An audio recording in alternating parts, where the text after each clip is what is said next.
Didn't we caught a lot of eaters, a lot of walleye. Good evening, everyone. Welcome to the Village of Carpentersville, regular board meeting, August 19, 2025 at 6 p.m. Please call roll. Trustee Abbott, Here. Trustee Frost, Present. Trustee Garcia, Here. Trustee Gupta, Trustee Malone, Here. Trustee Maniscalco, Here. President Skillman. Here, thank you. If all the children would come up, please, up front by the microphone. All the kids, come on up. You got to lead the national anthem. No, They could do the Pledge of Allegiance. Unless you know the national anthem, then you can sing. Oh, that would be cute. All right, come on up, you guys. Come on.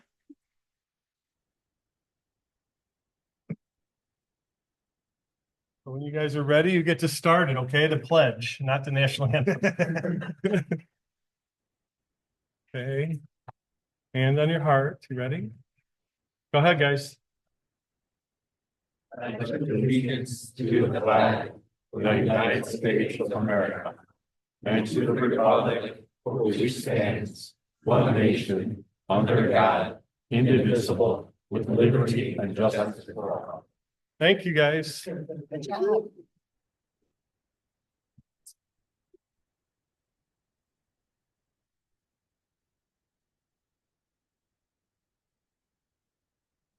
Okay, we need to open the public hearing continued from August 5th, 2025. A motion to open public meeting hearing. I'll second. Okay, roll call, please. Trustee Abbott, Yes. Trustee Frost, Yes. Trustee Garcia, Yes. Trustee Malone, Yes. Trustee Maniscalco. Yes. President Skillman. Present. Thank you. Okay, so we have a roll call and we have the quorum. Thank you. Our next item would be Director Matt. Good evening, Mayor and Board. At this time, we're still working with the property owner. We're working through some of the incentives and some of the zoning aspects associated with the proposed request. But rather than continuing to continue this public hearing, what we would recommend is that we close the public hearing, and when we're ready to present the final annexation agreement, we'll republish and we'll schedule a new meeting. Okay, thank you. Do we have any public comment for the hearing? No. Okay, then I need. You want to wait? Motion to close the hearing. A motion to close the public hearing. Second. A motion second. All in favor? Aye. Hey. Thank you. Okay. Move right back into the board meeting.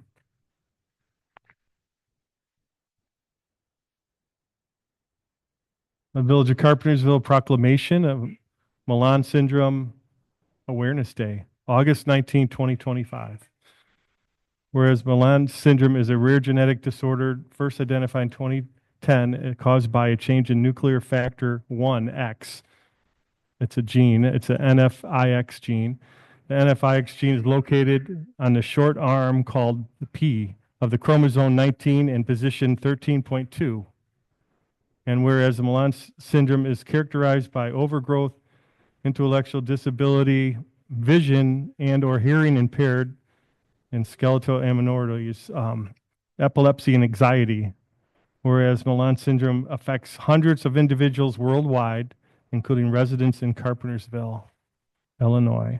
And whereas the organizations such as Milan Syndrome Foundation works to improve the lives of the individuals and families affected by the Milan syndrome in the global community throughout support, outreach, and research. And whereas in order to raise awareness for this disease, to further educate the public on the risks and symptoms associated with it, the Village of Carpentersville honors Milan Syndrome Awareness Day on August 19, 2025. Now, I, John Skillman, President of the Village of Carpentersville, do hereby proclaim August 19th, 2025 as Milan Syndrome Awareness Day in Carpentersville, Illinois. Thank you.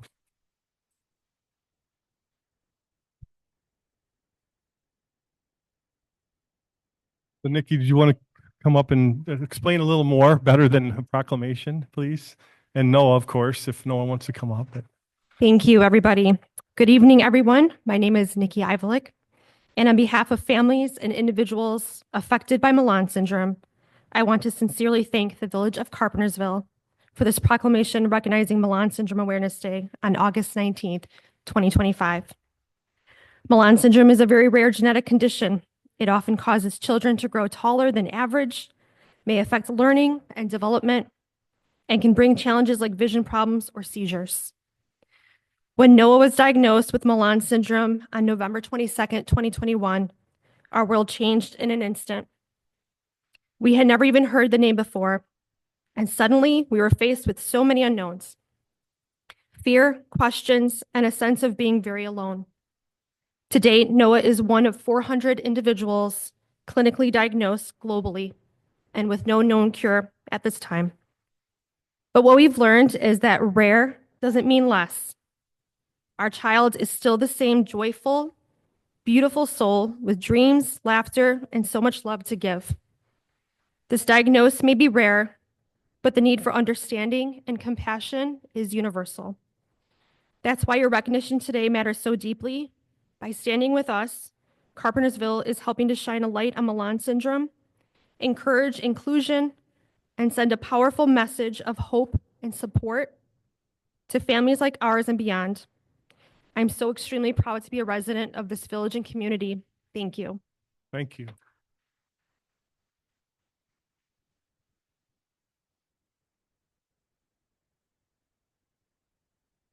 And if you notice in the parking lot, the lights are yellow. I don't know if you've seen it when you drove in, so thank you, guys. Okay, the Village of Carpentersville is also talking about payroll week, September 1st through the 5th, 2025. Proclamation is, let's see, where am I at? Whereas September 1st through the 5th, 2025 is payroll week for the Village of Carpentersville. And I'd just like to bring that up. Thank you. Okay, we'll move on.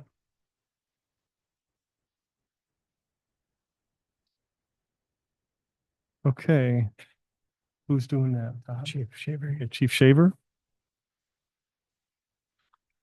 Thank you, President Skillman, Village Board. Tonight, we are here to recognize 3 individuals who went above and beyond what anyone could expect, and because of their quick thinking, courage, and selfless actions, 2 lives in our community were saved. One of them being recognized tonight is a member of our own police department, Community Service Officer Tyler Cooper, whose dedication to service reflects the very best of our profession. The two others being recognized tonight are citizens, Tracy Perry and Nicole Gilkey, whose instinct to act in a moment of crisis made all the difference. What each of these individuals did is not just commendable, it's inspiring.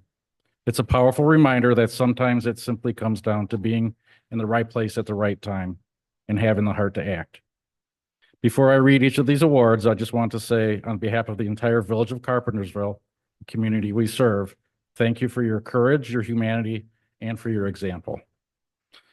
So first, I would like to invite down CSO Tyler Cooper.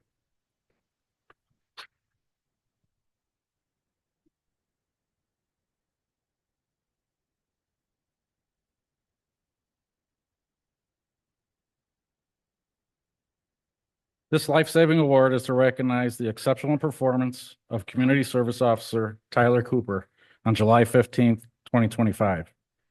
On July 15th at approximately 1954 hours, or 7:54 hours, officers and the Carpentersville Fire Department were dispatched to 23 South Florida Avenue for a report of a choking child. CSO Cooper self-dispatched himself and arrived on scene within 1 minute. Upon arrival, it was determined that a 14-month-old female had begun choking and became unresponsive. CSO Cooper immediately initiated life-saving measures, including back blows and chest rubs. He continued care until paramedics from the Carpentersville Fire Department arrived and took over treatment. Upon their arrival, paramedics confirmed that the child was unresponsive and exhibited signs of cyanosis. Shortly thereafter, while still under care, the child regained responsiveness and began crying. She was subsequently transported to Sherman Hospital for further evaluation. The quick response by CSO Cooper was instrumental in saving this child's life. Congratulations, Tyler.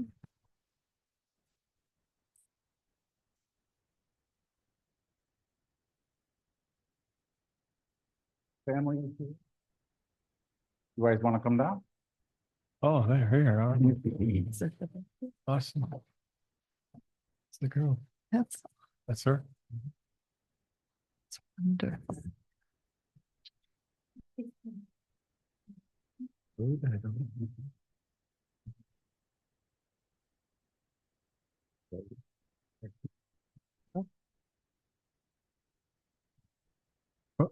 Yeah, go ahead. Get in the picture. Get in the picture. Yeah. You guys want to come down? Get a picture. Do that too. Mm-hmm.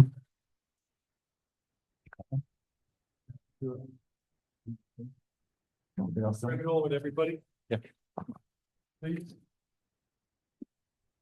You like- Post the food.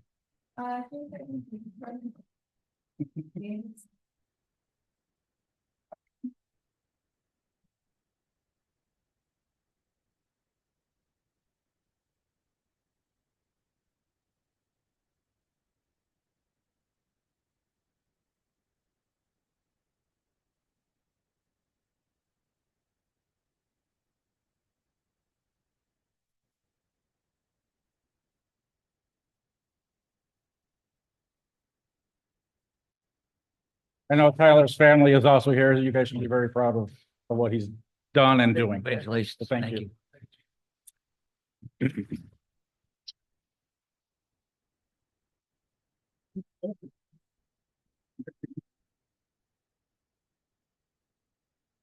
Next, I would like to invite Tracy Perry and Nicole Gilkey.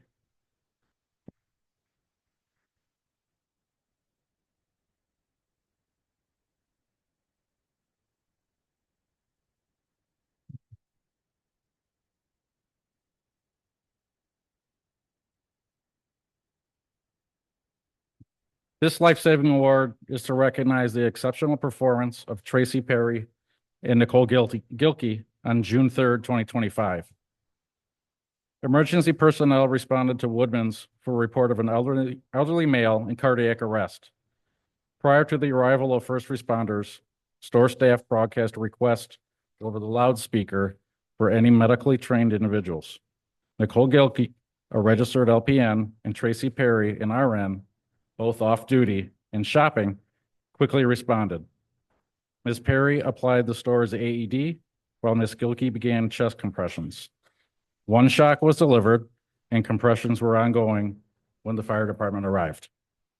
Thanks to the swift actions of Ms. Gilkey and Ms. Perry and Woodman's staff in deploying an AED, the patient regained a pulse on scene and was transported to Sherman Hospital. Their immediate response was instrumental in giving the patient a chance to survive. Without their intervention, the outcome would have been much more worse. Thank you.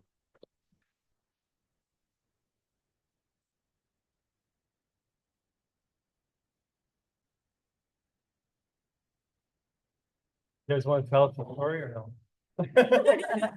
I shook for an hour and a half in the store afterwards. Great job. Thank you. We want to do a picture, you guys, and then a picture with you guys too, okay, before you go. Thank you, guys. Go.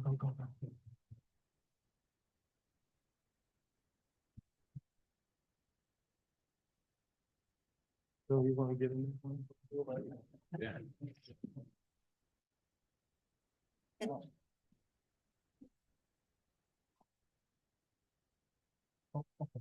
Perfect.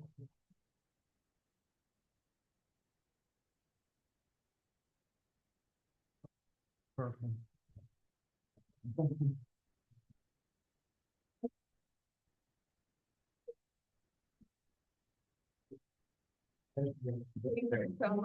Was he there? I was 8.5 months pregnant at the time. Yeah, he can. Get an award too? That's right. One more, you guys, sorry. Uh-oh. Chiefs. It's a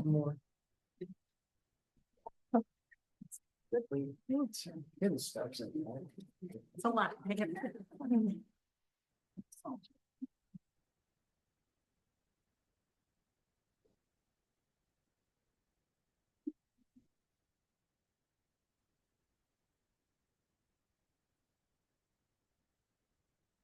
Thumbs up. Let's do thumbs up. Let's go. Oh, 1, 3, 1. All right.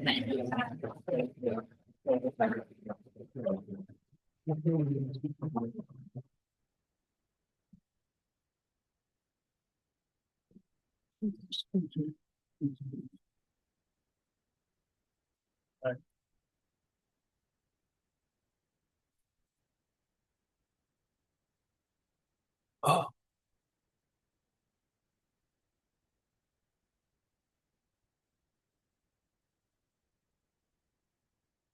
You guys, if you don't want to stay, you guys can, you can leave if you want. So no worries. We won't be too upset. You don't want to be bored. Thank you.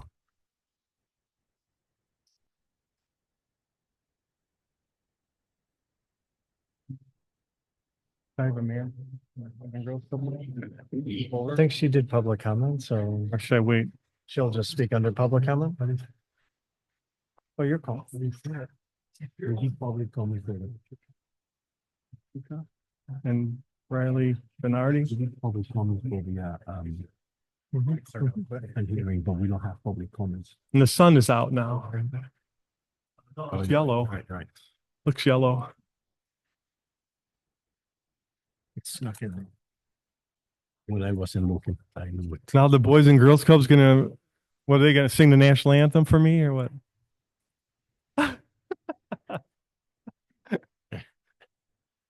And I thought she brought the crowd. Sure, come on up. Then you could get out of here. We're skipping the public comment.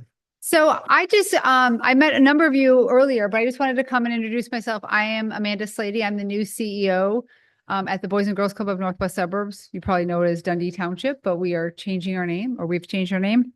And so I just really wanted to come introduce myself, say hello, start to build relationships with community leaders, as we're bringing our services into the community. I have been actually charged by the board to increase what we call our ADA. It's not the handicap ADA, but our average daily attendance, to double it this year between all of our communities. So we are looking to enhance the services that we're bringing to the community.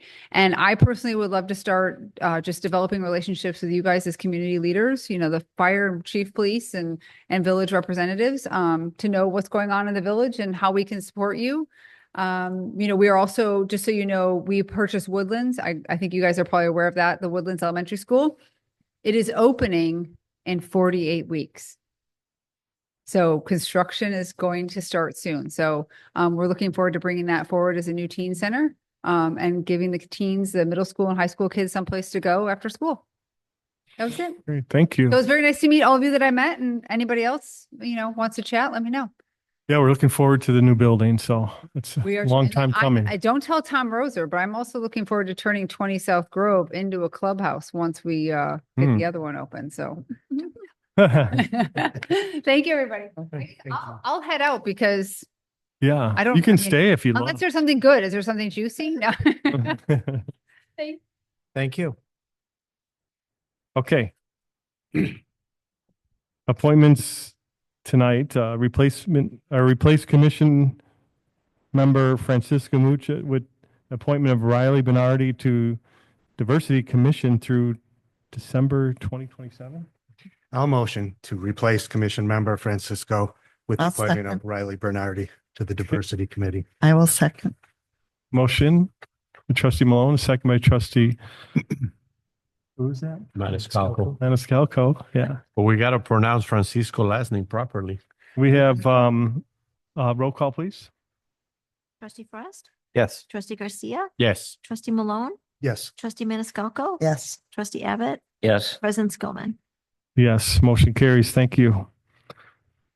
Okay, consent agenda. All items listed on the consent agenda being enacted by one motion, there will be no separate discussion as items unless the trustee so request. In that event, the item will be removed from the general order of business and considered in its normal sequence on the agenda. Looking for a motion. I'd like to make a motion to approve the consent agenda, items A through K. I'll second. Thank you. Trustee Maniscalco made a motion. Items A through K for the consent agenda, seconded by Trustee Garcia. Roll call, please. Trustee Garcia, Yes. trustee Malone, Yes. trustee Maniscalco, Yes. trustee Abbott, Yep. trustee Frost, Present. President Skillman. Yes, motion carries. Thank you. Moving right along. Old business. Need a motion?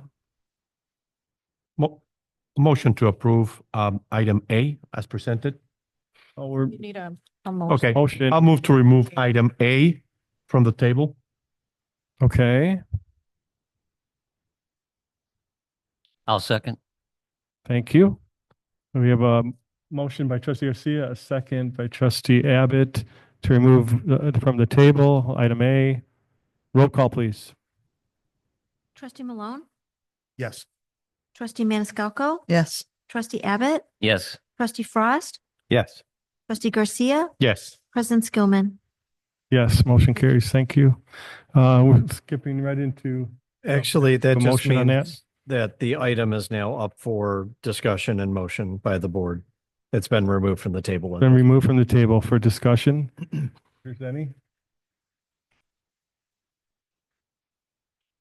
Okay, Motion to approve item A.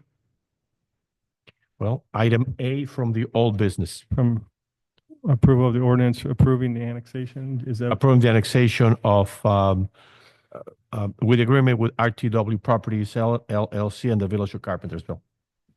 Okay, we have a motion, A second. second by trustee Maniscalco.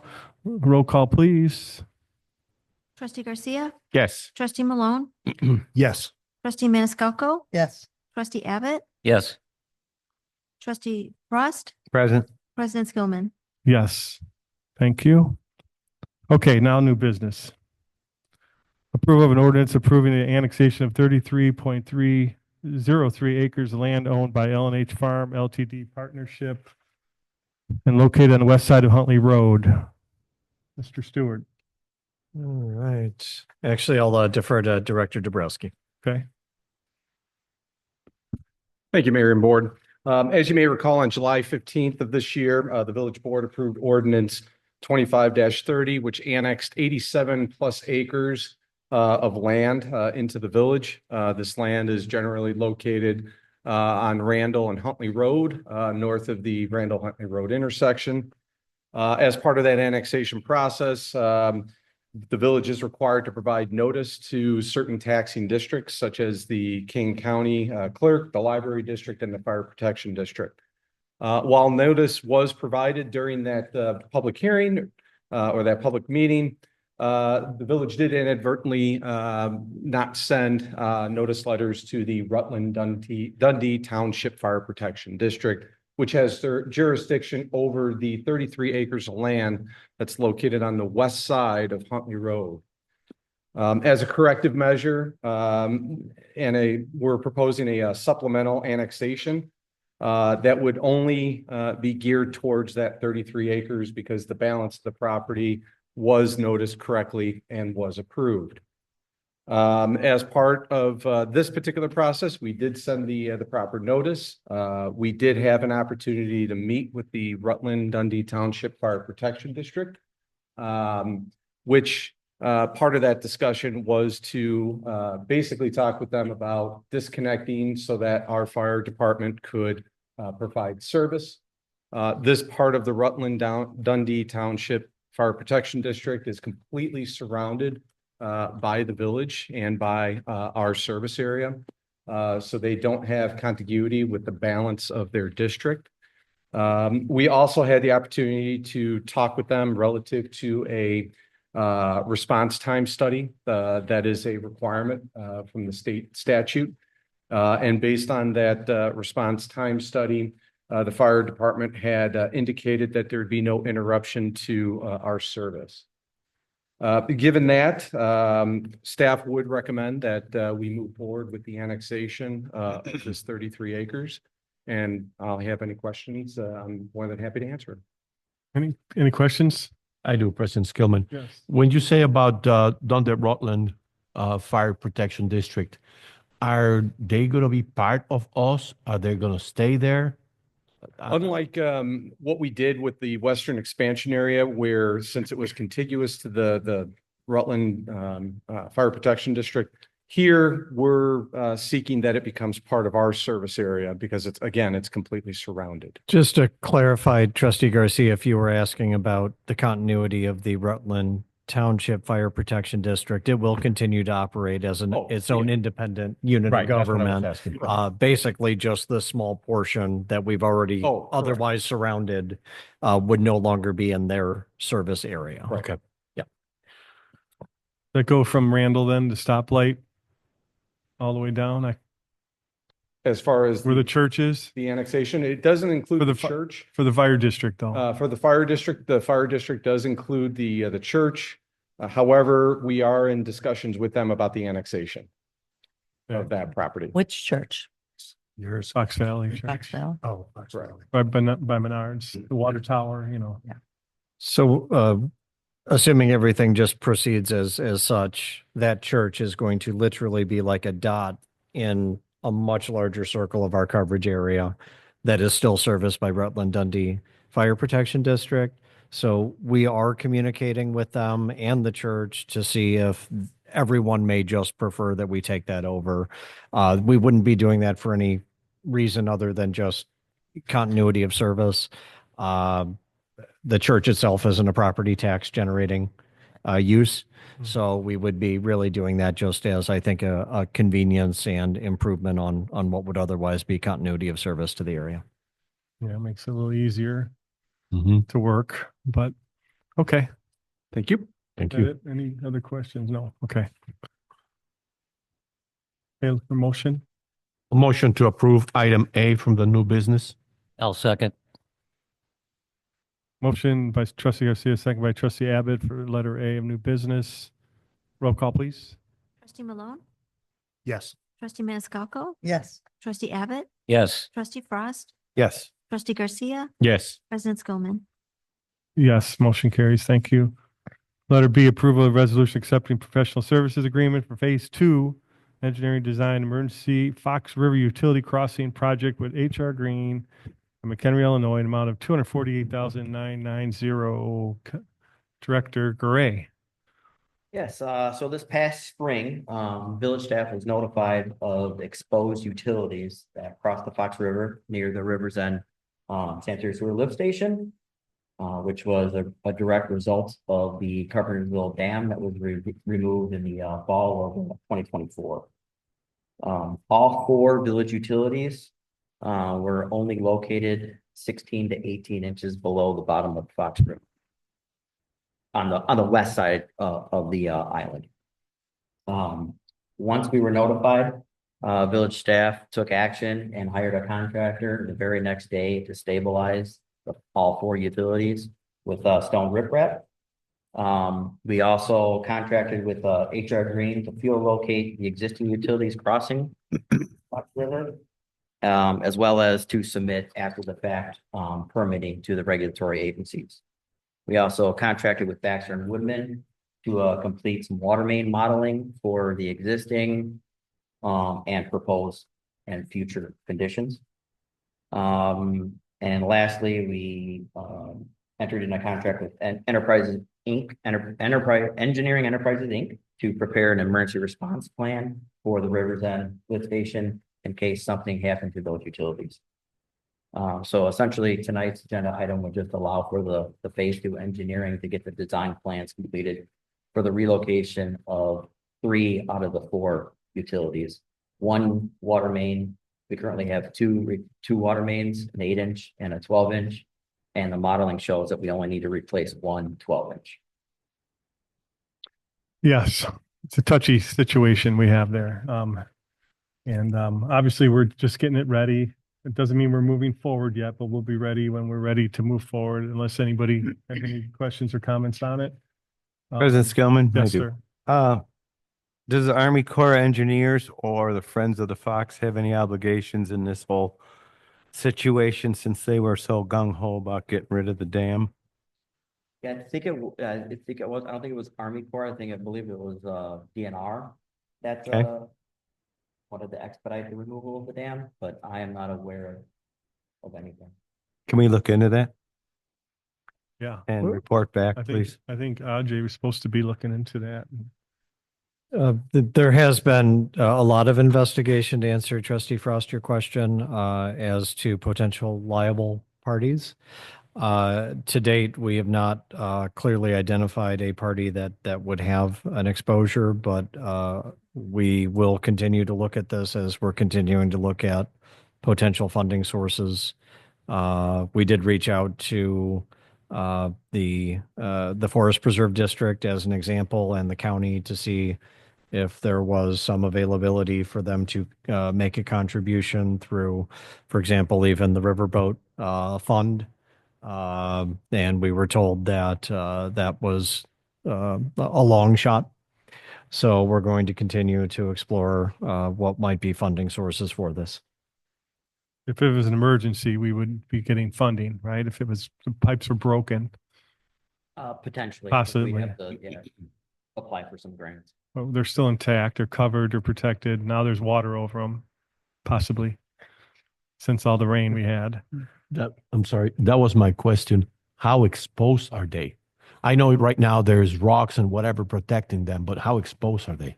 Yeah, so we did have rocks, because we just hired them for one day. We actually have to come back, probably in the next 4 to 6 weeks to add some more stone to the south utilities. 3 utilities, 12-inch force main, the 12-inch water main, and the 8-inch water main. We're in a trench about that wide, all 3 utilities, and those were exposed about 60 feet. The 16-inch ductile iron force main, sanitary sewer force main, that was only exposed for about 8 feet. Yeah, now I'm getting calls that people want the river dredged, if that's the right word, dredging the river. I'm like, no, I'm sorry. But now there's trees falling and hanging up on the island, little islands that are coming up. Now they want those removed. So there's lots going on here with this whole situation that everybody downstream, all the way to Yorkville, are involved in this. And they're just so happy that we're having these problems. So they don't have to have the problems in the future. They're thinking they're not going to have to because of what we're seeing and what we're learning. I mean, EEI, Enterprise Engineering's down in Elgin. That's a huge problem if their water intake, is it? Yep. Could be above the water level. That means they're not going to have any water coming in. That's their drinking water. So it's a big deal. So I do have one more question. Before the dam was removed, was there a study or was there a utility location done?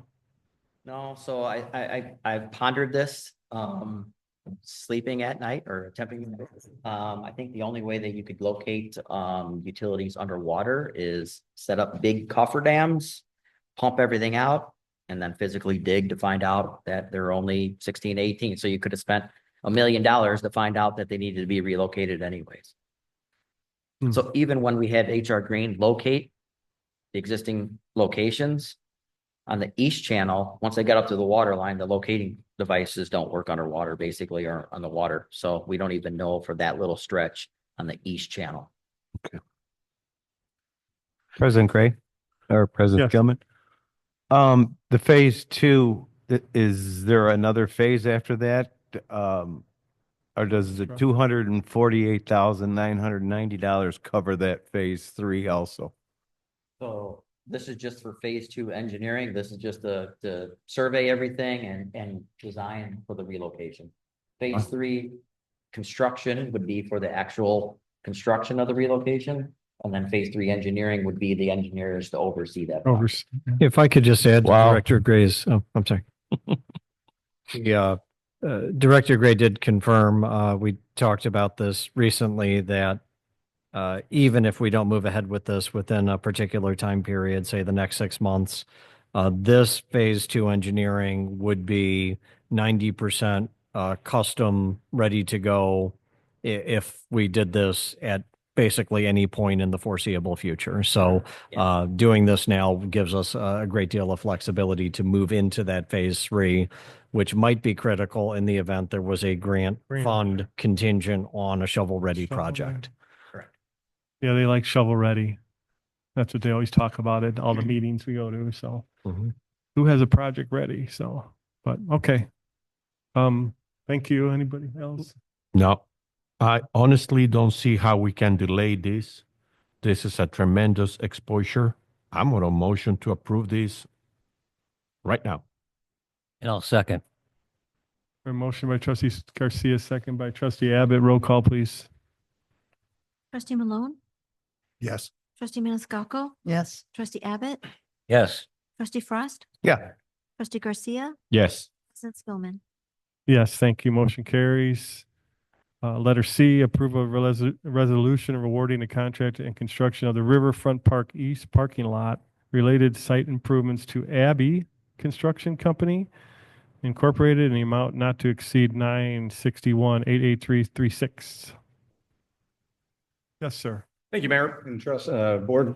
I'm excited to present this. We're now at the stage where we're going to begin construction on the Riverfront Park. This is the first of two phases. The east is going to be part of this request, while the west side of Washington will be under a separate letting that would happen later on this year. Earlier this year, HR Green bid letting for the construction of the east parking lot. That parking lot consists roughly about 54 parking spaces and is accessible via a shared driveway that's currently in place with the adjoining property owner to the south. Earlier this year, the village did secure a cross-access easement with that owner under a separate action. As part of the bid process, we advertised within the proper publications, which included the Illinois Department of Transportation Bureau of Local Roads, the village's website, as well as the Daily Herald. We took applications in up to 10 a.m. On August 8th of this year, at which time we then opened the bids. There were 7 that were opened, and the cost estimates ranged from a little bit under 962,000 to a little bit over 1.3 million. Based on the lowest bid, it was Abbey Construction Company, Inc., out of Aurora, Illinois. The actual amount was $961,883.36. HR Green did conduct an analysis of all the different bids and verified that Abbey Construction does have a valid certificate of eligibility from the IDOT pre-requisition, that they did provide an affidavit of availability, and they had demonstrated that they are able to do this project as the village did retain their services on other projects within the community, notably the Village Hall here, as well as Carpenter Park. They also did provide certification pursuant to our responsible bid standards as set forth within the municipal code, that they have a registered and certified apprenticeship program. The estimated cost that the village originally presented to the board was a little bit over $1 million. The particular bid is coming in roughly about $125,000 less than what we had estimated. And we have already budgeted this amount as part of our capital improvement program for the park in general, which we set aside $4 million. So the funding's already available. That being said, staff would recommend approval of a attached resolution that would award the contract to Abbey Construction Company in the amount of $961,883.36. Great, thank you. Any questions? No. Roll call, or I'm sorry. I'll make a motion for the Abbey paving for the resolution awarding the contract for the construction of the Riverfront Park East parking lot and related site improvements to Abbey paving or Abbey construction. I'll second. A motion by trustee Frost, second by trustee Malone. Roll call, please. Trustee Maniscalco, Yes. trustee Abbott, Yes. trustee Frost, Yes. trustee Garcia, Yes. trustee Malone, Yes. President Skillman. Yes, motion carries. Thank you. Manager Stewart. Thank you, President Skillman, Board of Trustees. Just some highlights. The past several days, there have been storm events, just a public service announcement for any members of the public in particular. Our village website does have contact information to report fallen trees or flooding issues. We do regularly assign staff to monitor streets or storm-related problems during those times. Residents can also contact the Public Works Department to schedule a pickup for fallen branches in their yard that are brought to the parkway. All of this information is on our website. Can also call Public Works to schedule a branch pickup at 847-836-2464. Please also be advised that there have been recent reports since this past weekend of unregistered contractors going door to door offering driveway repaving services. Please note that anybody who does go door to door or otherwise makes contact with you as a resident doing a home project should have proof of registration with the village, and that the contractor is the one responsible for obtaining a permit. If anybody believes they may have been approached by such a contractor and had work done, please contact our community development department to coordinate basically permit issuance after the fact, but otherwise, please be aware of unregistered contractors. On the finance side, Assistant Manager Mason and the Finance Department have provided on the dais a copy for each trustee and the village president, the revenue summary and expenditure summary through the month end July for the calendar year, fiscal year budget. In summary, across all funds, we are at 59% year-to-date on revenues, which is about right on track for 7/12 of the year, and at 39% year-to-date on expenditures, noting that there still would be about a 1.2 million year-end payment towards the police and fire pension funds, which will tick up those expenditures as a percentage, but nothing to indicate that our position will be anything less than favorable to budget by the end of the year. Also, speaking of budget, please remember budget season is opening and we have the Audit and Finance Committee meeting tomorrow night, 6 p.m. at the Public Works Training Room. Development projects, just got word today and actually photo evidence, if anyone wants to see it after the meeting, that the canoe and kayak launch at Riverfront Park has been it appears to be constructed.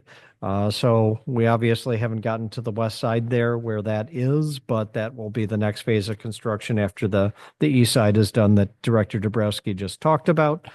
Also, please be aware we are anticipating reaching a final form of the draft redevelopment agreement for the Iron Flats project with Horizon in September. Which will be further discussed and presented to the board for its consideration. Also, please note that the proposed new TIF district is on schedule to be presented to the board for adoption in September. The advancement of the TIF continues to be the keystone to what would be an anticipated development agreement for the 300 upper scale multifamily residential units in the 21-acre area north of the extra space storage property. Next Friday, August 22nd, is the annual joint review board meeting for the existing TIF districts will be held here at 10 a.m. And also please note that August 28th at 8:30 a.m. is the Chamber's Rise and Shine Breakfast, which is featuring and hosted by our village in our Public Works building. So village officials are encouraged to attend, as are any members of the public. With that, I would take any questions, but Otherwise, thank you, President Skillman and board. What was the date of that? Of the Rise and Shine is Thursday, August 28th, 8:30. Each town, we take turns doing that throughout the year with the Chamber of Commerce, and it's a nice event. I know what's going on in each town, so, okay, you done? Yes, sir. All right, trustee and committee reports. Trustee Maniscalco. Yes, I do have, I have a committee report from the Special Events Commission or Committee. We have a lot of events that we are in the middle of planning. The first event would be El Grito, which will be held on September 13th. It's going to start with a parade at 11 o'clock. We have about 30 participants in the parade as of now, but they're still adding people. There will be horses in the parade. So that should be an exciting event. And following the parade, there will be a festival. On September 20th, the following week, we have Fall Fest going on. We have a great entertainment lineup with 5 different bands, with our headliner being Radio Gaga, very popular band in the area. We have kids activities going on from 11 till 4, which are free to the public. We have a magician, we have pumpkin painting, hayride, and a bunch of great activities. After that, we are working on a new project, which is the Spooky Sprint and Haunted Happenings, which will be held on October 25th. That will be a 5K event where we're encouraging everyone to participate in costumes. And then we will have a child-themed mini monster dash as well. And then that will be followed by a trunk or treat. There will be DJ and food trucks also to commemorate it. And then we are also starting to plan for Winterville, which will be held on December 6th. It does coincide with the Riverside Lights Parade. So if you come out to Winterville, you're able to see that you have a prime location to watch the parade. And that will be, I said December 6th. Yep. I think that's it for me. Great. Thank you. Trustee Frost? I have no report. Trustee Abbott? Yeah, sure. I'd like to say thanks and give a shout out to our PD for what they did and all that action that they took. It was a great job with them. I'd like to say congratulations and thankful for the people that saved the lives. That's fantastic. And one more for the public works for all they're doing for all the storms and picking up all the branches, and it really helps our community. Thank you. Thank you. Trustee Malone? I have no report this evening.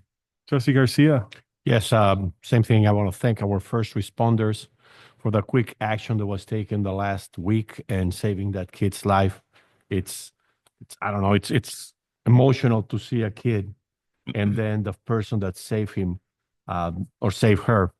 Also the 2 nurses that happen to be at Woodman's. If you don't believe in luck, that is your proof that there is luck. Also, tomorrow, Audit and Finance meeting at 6 p.m.